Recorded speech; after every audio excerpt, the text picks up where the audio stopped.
Well, welcome back to the In Good Company podcast, where we believe that the best parts in business happen in good company. And I met this guest yesterday for the first time, but it felt like even just with one interaction with her that we've literally known each other for a lifetime.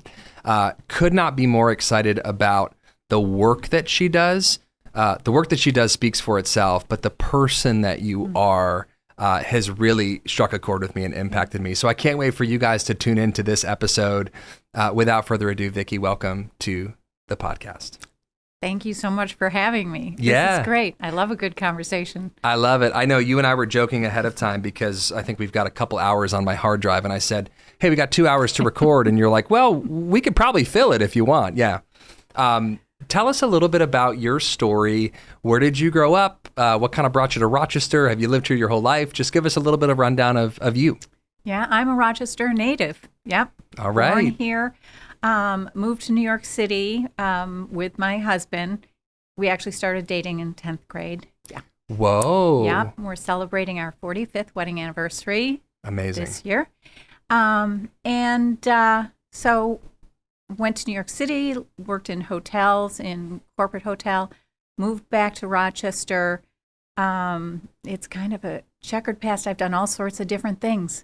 Besides working in hotels, I taught ballet for 20 years.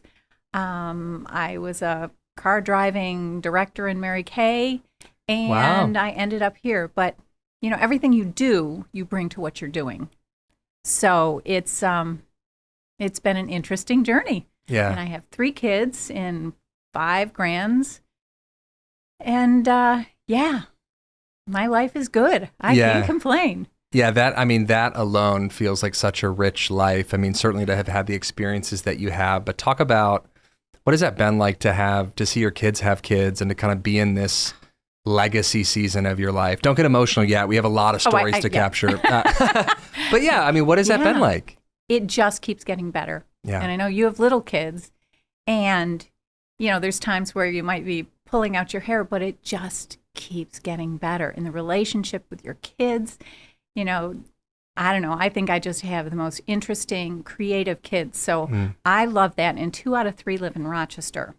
So I have 4 grands all in Rochester. Wow. And it's, Mom, can you take the kids? Yep. Of course. And it's fun. Yeah. It's fun. It's valuable. Yeah. Literally, as we're talking and I'm reading your questions, my mother-in-law just sent me a picture of my daughter wearing one of those like Jessie hats from Toy Story. Okay. And she's just living the dream right now watching the kids. She's blessing us, but you can tell she's having a blast, you know? Yeah. I don't know how people live without their family around. Yeah. So perfect segue, because what you're doing now is continuing to help unify families. Talk a little bit about, I know we're obviously going to get a little bit deeper into it, but what are you doing now? What's the nonprofit that you've really taken the world by storm, and you've had some national press with it and all these other things, but what are you up to? Well, Full Circle Home helps deployed service members connect with their loved ones. And, when they're deployed, there's not much that they can send home, and now they have phone calls and they have, email and all that, but there's nothing like a handwritten note.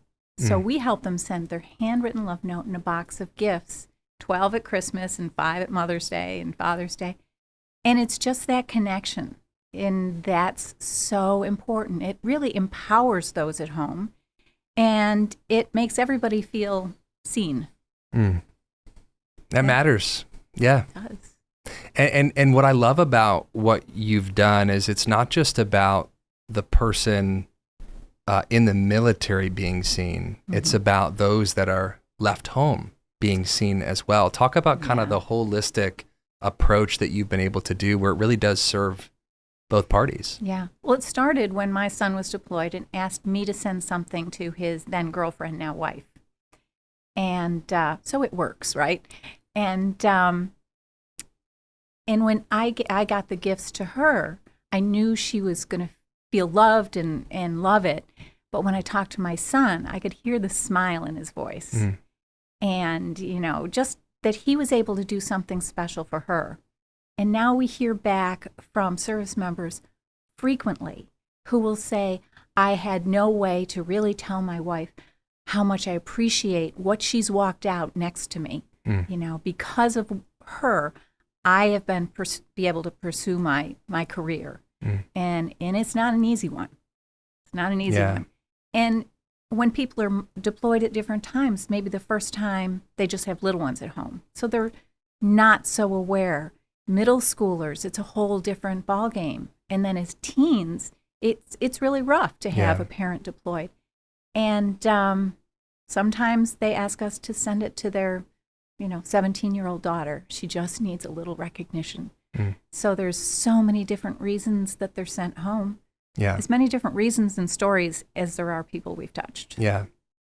And I feel like men, I mean, this is certainly a stigma, but I think men at times can have a harder time maybe expressing their emotions and kind of getting out what they want to say or in an appropriate way, especially if you've got a military background where you've got some rugged approaches to things per se. But what has that been like to almost, I don't want to say, you're not putting words in their mouth by any means, but to give them a voice, really? Like what is that? What has that been like? Well, it's interesting. So when we can, we'll actually go onto a ship or onto base and sign them up.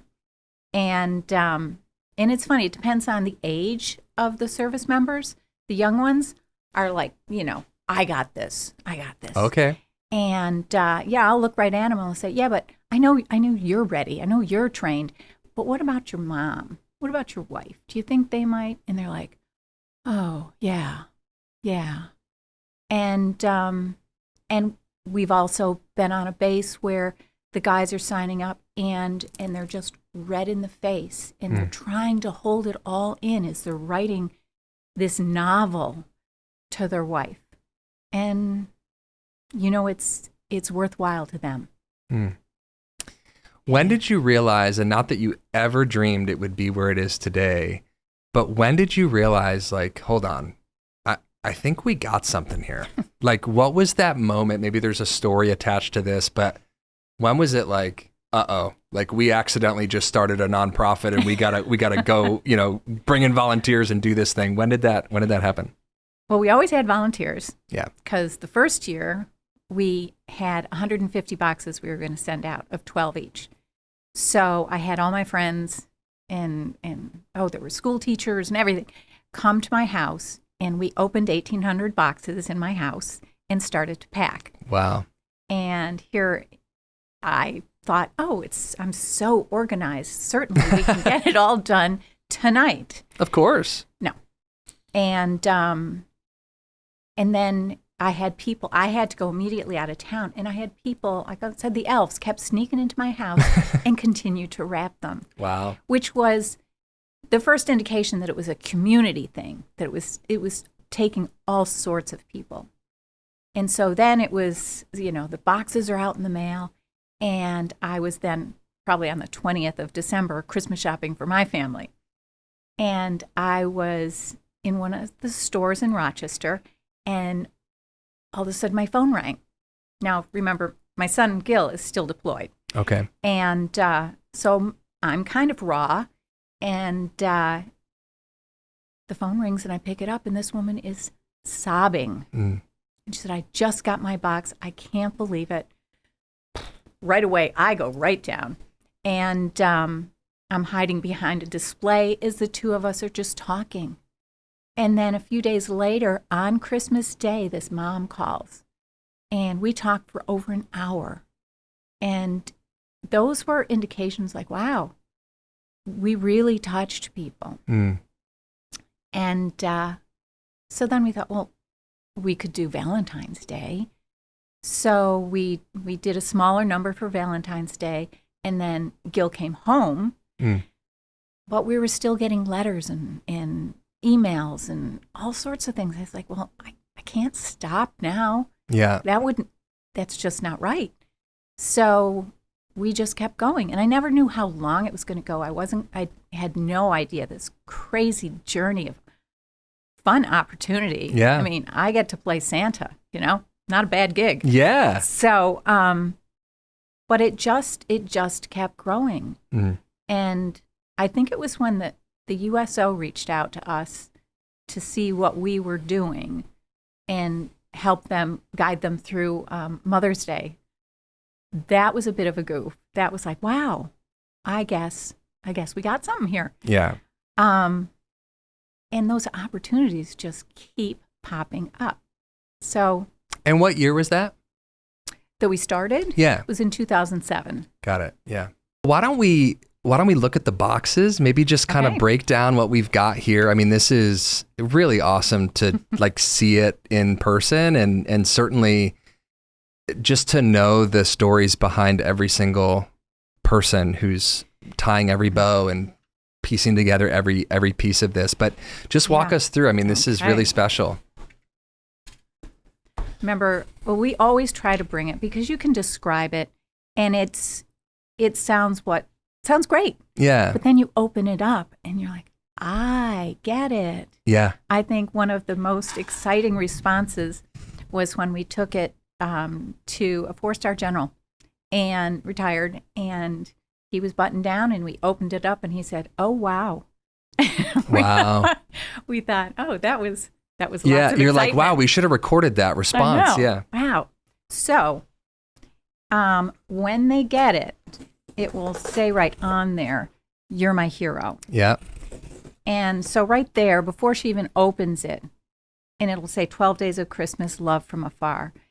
When we were doing a smaller number, it would actually say Love from Iraq or Love from Kuwait, or Love, which is a whole nother level. So we had to kind of pull back a little bit. Sure. So then here's the whole box. The first thing she sees when she opens it is her name or mom in her service member's handwriting. Mm. And they'll say right away, the tears started. And since that's the case, we always have a little packet of tissues in there. Of course, yeah. But, I mean, they're long notes. Mm. And occasionally when we have to open it up online, there's no limit to what they can write. And I have to redesign some of those love notes because they're so long. Wow. And wow, I wouldn't cut a word out of that. Yeah. So it's all boxes, all gifts that are about her, things that she's going to use every day. There's like Margot Elena, an amazing company out of Centennial, California, or Colorado. They fully donate 2 days of Christmas. Wow. And when we've sent out over 1,200 pieces at one time, that's a lot of product that they just donate. And we've gone out there and wrapped with them. So they have like a hand cream and a special soap or lip balms, and from Beekman 1802, we have a foot balm, which is followed by a spa sock. It kind of tells a story. Wow. And then what else do we have in there? Oh, we have the best toffee on the planet. I got to tell you, cracked toffee. Oh my gosh. Oh, it is. It is. And they always send us extra samples to share with our volunteers. Which you don't share, and you take them home for yourself. We don't share as much as we probably can. Yeah. It sustains us through the long days. Of course, yeah. We have a candle in there from a woman-owned candle company on the West Coast, and they send us pictures of them hand pouring. That's them amazing. all. So it's all things she's going to use every day, and when she does, she remembers what it felt like when she got the box. Mm. And of all the people who helped make this possible. Because since each box has a special bow on it and a special tag, I just got a bunch of these tags back. I sent the tags and the ribbon to a group in Kansas City. They wanted to help. So I sent these to them. I sent them 2,000 of these, and they all got together and they donated a generous sum, and then they tied them all on and sent them back. And I said to them, every woman that gets one of these boxes, and the men who get the boxes, because they have tags too, you have touched them. Yeah. So it's not like, oh, I just did this little bit. No, you touched every single person. Yeah. So let me just, first and foremost, my wife cannot watch this episode because she's going to think I'm a terrible husband around Christmas time. So that's my first thought. My second thought is the name of our podcast is In Good Company. And we always say that the best parts in business or in life is who you do it with. It's the company that you keep, right? And so taking this idea, this crazy idea that you started executing on, and now you're getting people from all over the country that's literal fingerprints are on the very thing that you guys are doing. What has that been like to see this story evolve from just your brain and maybe your garage or your bedroom to all over the US? I mean, that's... Well, one thing that is so just blows me away is that there are so many good people.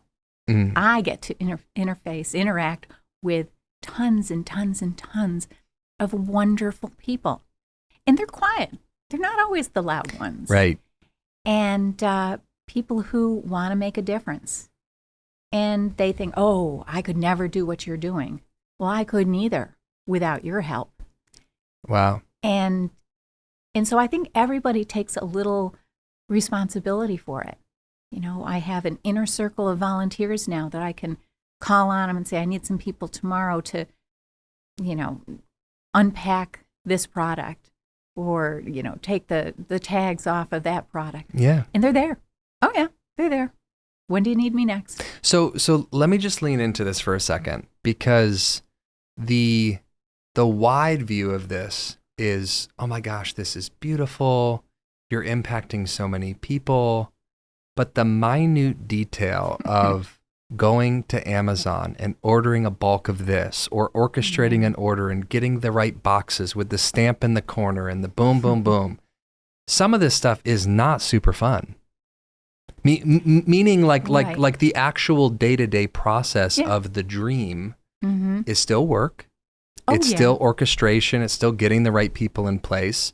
Yet it seems like the team that you have we're there. It's Santa's workshop. And even if it's like tying those tags on, which can talk about tedious. There are people who do not like those tags. Yeah. I'm like, I got something else for you then. But it's all towards this great end. So it never feels tedious. Yeah. And it's a coming together to get it done most of the time, which is even more fun. You know, it's one thing to just work by yourself in the office or something like that. But no, when we're all together, there's laughing and just telling stories. It's amazing. Yeah. One of the things that I'm just thinking through for the young listener that has a dream in their heart and it doesn't actually make sense because it doesn't exist yet. Go for it. Just give them some free advice real quick.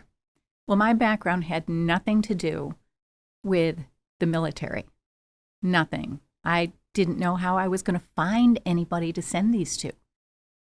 I think if you have a dream, you have a goal, no, not even a goal, like an idea. I can do this.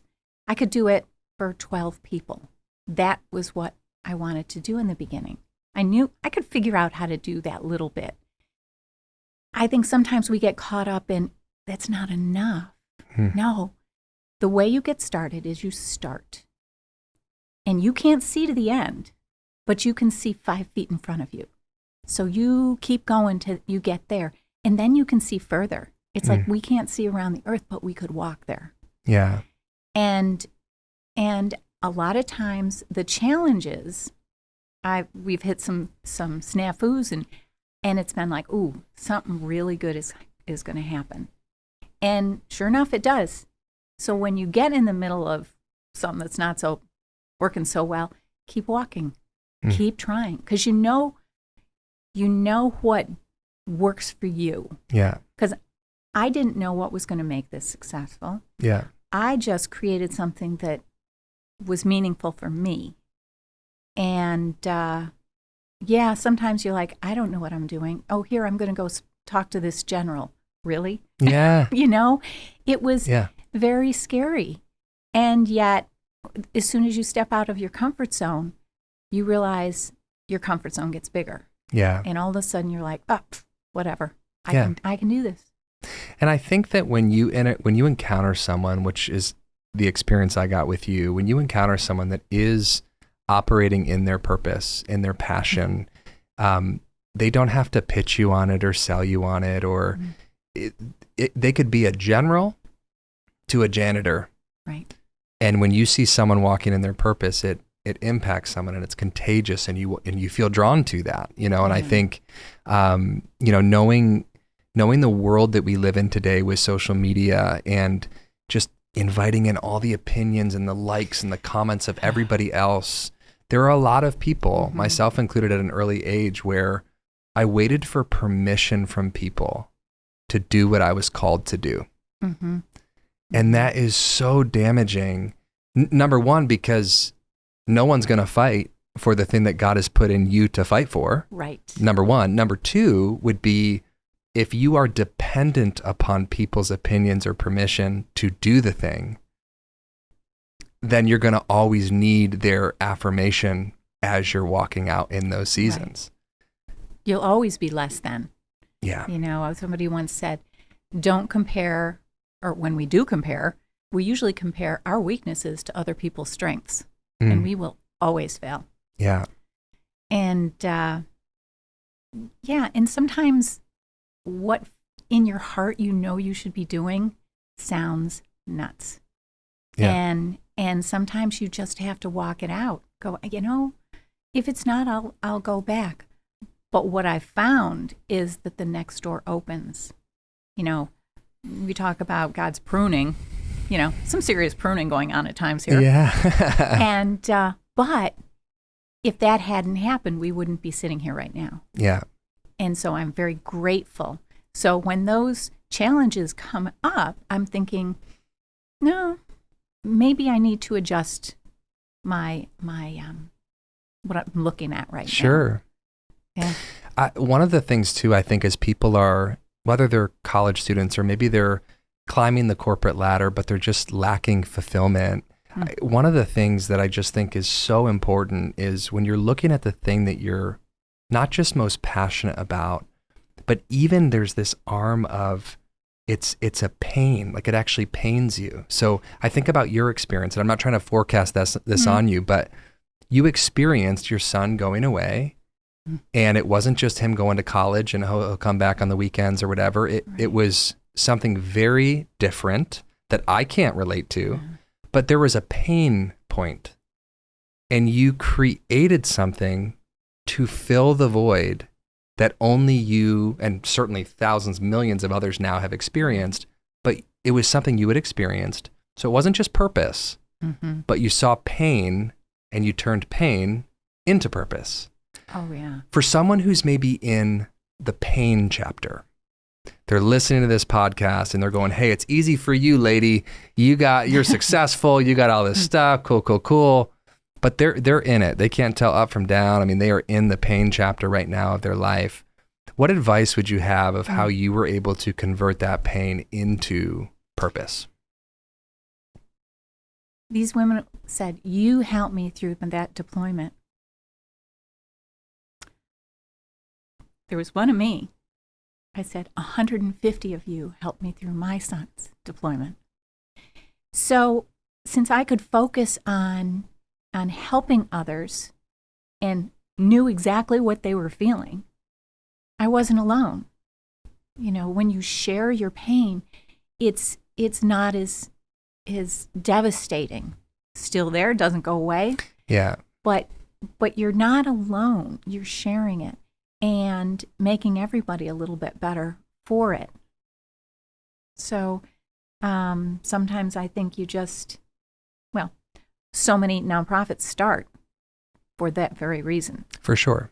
And I just saw what would make me feel good and what I would have needed, which I never got. Yeah.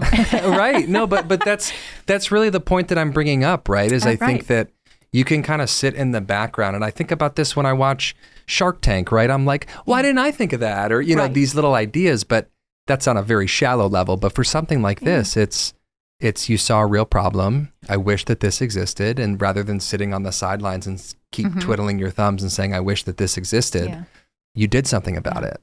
Well, and a lot of people said to me, I want to do what you do. And so they would try to start it. And then they would stop it. Because now when I say, we are going to do 1,000 of these boxes, we're going to do 1,000 of them.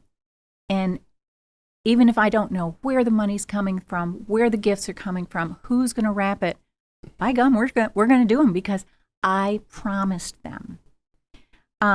You know, so if is not in my vocabulary. How? How do we get around it? How do we make that happen?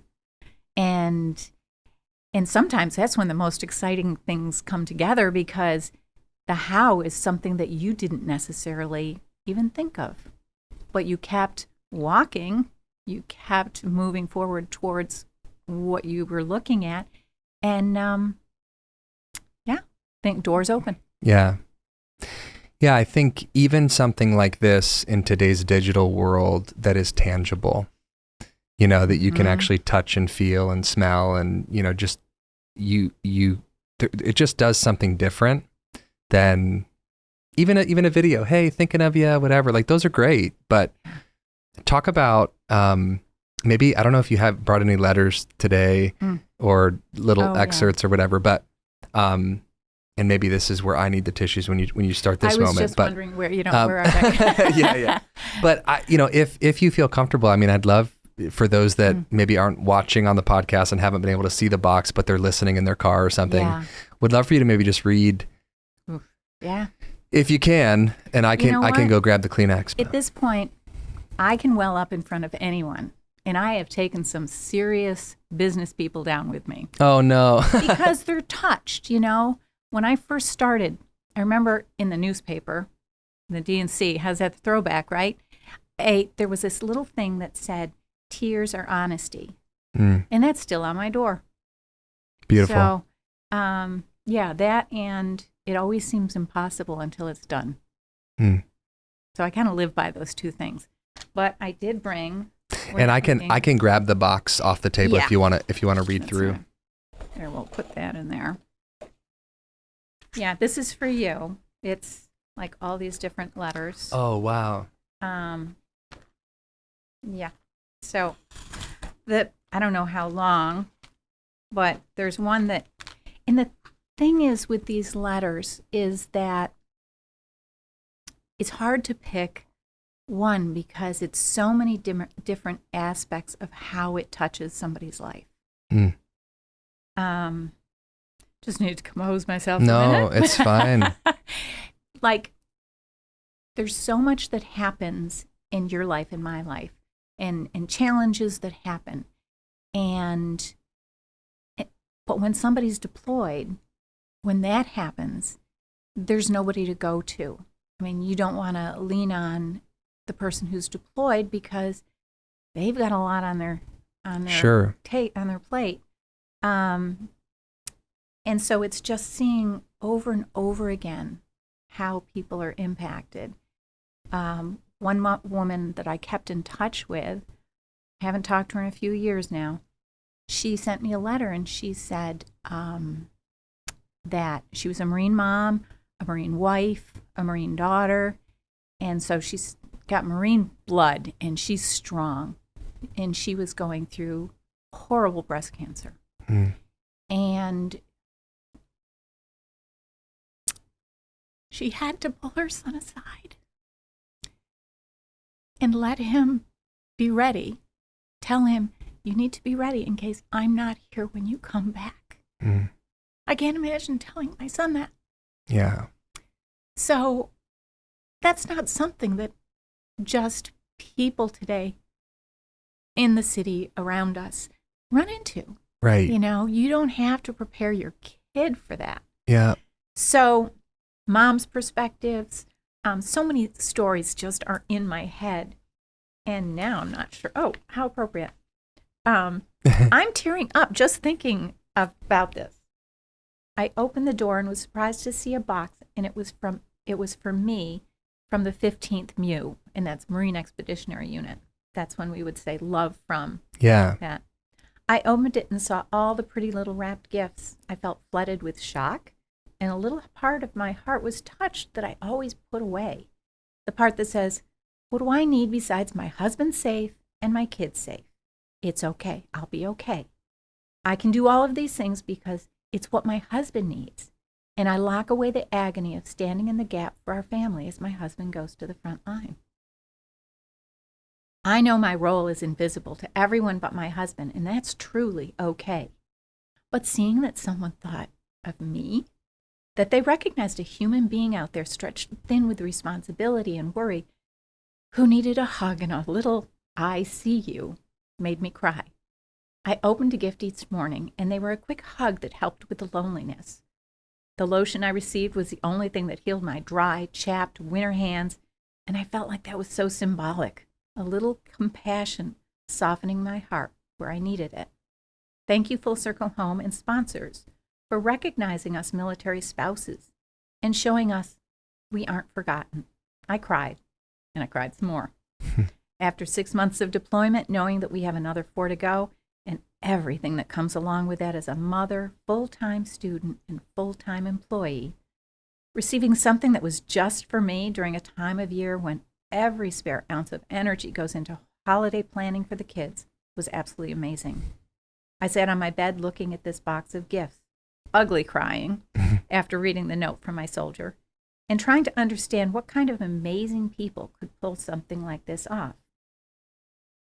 The amount of love that was poured into this box was evident each day as I opened each one of my daily gifts, while the urge arose to rip them all open at once. I waited and opened one a day. In my mind, it was 5 minutes of quiet in my day that I could feel love and a little less alone in a house of chores, appointments, practices, homework, and endless obligations. Each was unique and special. Some made me laugh. A candle called Breathe, because Lord only knows how often I forget to do just that, as I carry around the stress of the day. And some things made me cry. The Full Circle Home bracelet, reminding me that this role is not an easy one, and I am stronger than I give myself credit for. This is truly an amazing program, and I'm honored to have received this gift and grateful for the support. Book about. Just got goosebumps like the whole time you're reading it.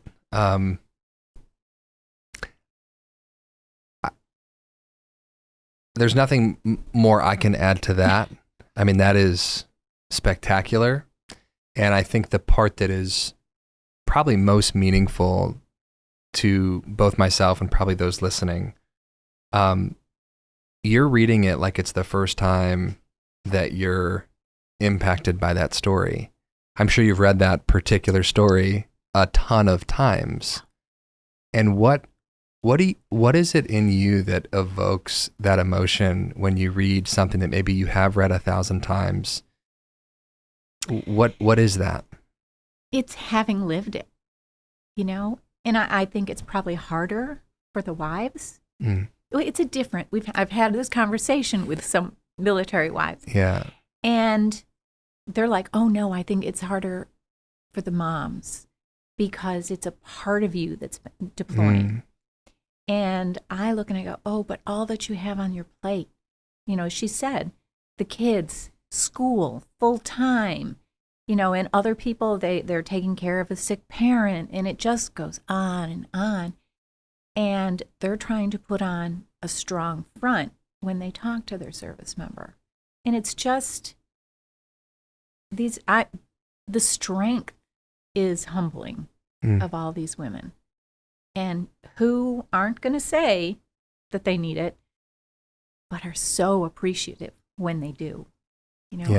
We actually will hand deliver personally the local boxes. And there's just a smattering here and there, but it's always interesting to see, for example, a woman come to the door and she has her little kids hiding behind her, and she's very strong, you know. And when I tell her who we are and what we're doing, it just melts away. Yeah.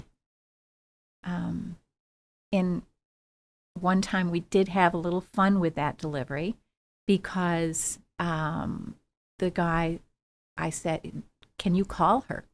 Would you call her? And maybe you can really, truly like deliver it. So we scheduled it. Whoa. And we got to the door and she's on the phone. And I said, oh, is that Tom? And she goes, and Tom starts laughing. If I can't even remember his name. And he goes, turn the phone around, honey. And so I finally met him in person, so to speak. So he was really part of that delivery, which made it more special for him, maybe more special, a little confusing for her. Yeah. We've delivered them to, you know, a woman came to the door in her bathrobe or a towel wrapped around her. Right. And we're like, oh my goodness. And she goes, oh, well, I'm just going to the hospital because I'm in labor. We're like, here you go. Oh my gosh. So there's so many fun stories, and there's so much joy in this. I think that's it. Yeah. Sometimes there's pain, but mostly joy. Yeah. I think I'm certainly walking away going like, thank you. I feel like I got a straight counseling session in the best of ways of really a real life example of what it means to put even your life and personal needs and financial needs and things on hold to see a problem and to help say, I'm not going to stop until every single woman, every single military person that goes is taken care of and covered in this way. And I'm walking away feeling tremendously encouraged in my own life, my own network of people, because it just matters, you know. And I think when you're bringing up the story of the tough exterior person, I think that person exists in business, in life, that maybe someone has gone through a really terrible divorce or abusive relationship, or maybe they were just in a spot where they were really hurt. And then the rest of their existence is just like this hard shell of, I don't want to feel that hurt again, so I'm not going to let love come back in here, or I'm not going to let something this close to actually cause that to happen again. And as you're describing the moment when there's the kid's hiding behind and she's standing there, I'm a very visual person, but it's like I'm envisioning people listening, feeling like, hey, maybe that's me. Maybe I don't have military involvement, but maybe I just need to be touched. I need to live in purpose and give back and volunteer and don't worry so much about my needs, but start to help someone else. Well, and I think also it's scary to reveal yourself so much. Yes. You know, here I am welling up, you know, wiping the tears away. And to be that vulnerable, I think to love is to be vulnerable. And to do something that you really don't know what you're doing, which is what I was doing in the beginning, you're very vulnerable. Yeah. You're saying, oh, give me all this money so I can do this. Oh, I've never done it before, but I had the passion to do it. Yeah. But I think a lot of people are afraid to fail. Yep. And I've kind of flipped that in that I don't fail, I learn. And might not work out the way I wanted. Yeah. And then I learn so it works out the next time. Yeah. I think a lot of people carry a lot of baggage that I never could do this because of blah, blah, blah. You know, whole steamer trunks full, right? Yeah. My goal is to have a little tiny carry-on. And if I have something that didn't go quite as well or a challenge, you know, I leave it by the side of the road. I'm like, you know what? I can carry that, and I'm the one that is harmed by it, if you will. The person who did that, they don't really notice. So I'm leaving it by the side of the road. Yeah. And that's very freeing. Yeah. So if I say something stupid or I didn't present myself as professionally as I might, or, on some of the news, we've been on news multiple times, and I'm like, oh, did I really? Oh, that didn't come out right. Yeah. And I could chew on that for quite a while, but nope, that's by the side of the road now. Yeah. So my path is littered with stuff. Yeah. And it's also freeing. It's not as scary anymore because I've already made a fool of myself so many times that how much worse can it be, right? We used to say back in my church days that people, they think they have to get everything together before they can do this great work. Right. Right. It's, well, let me just clean up my stuff first. And as soon as I do X, Y, Z, then I'll be ready. Well, newsflash, everybody, we're all imperfect people. Mm-hmm. We are all making as best of progress that we can make on any given day. If you're going to wait till you're perfect, I'll see you in heaven, because we ain't gonna make it on this side, right?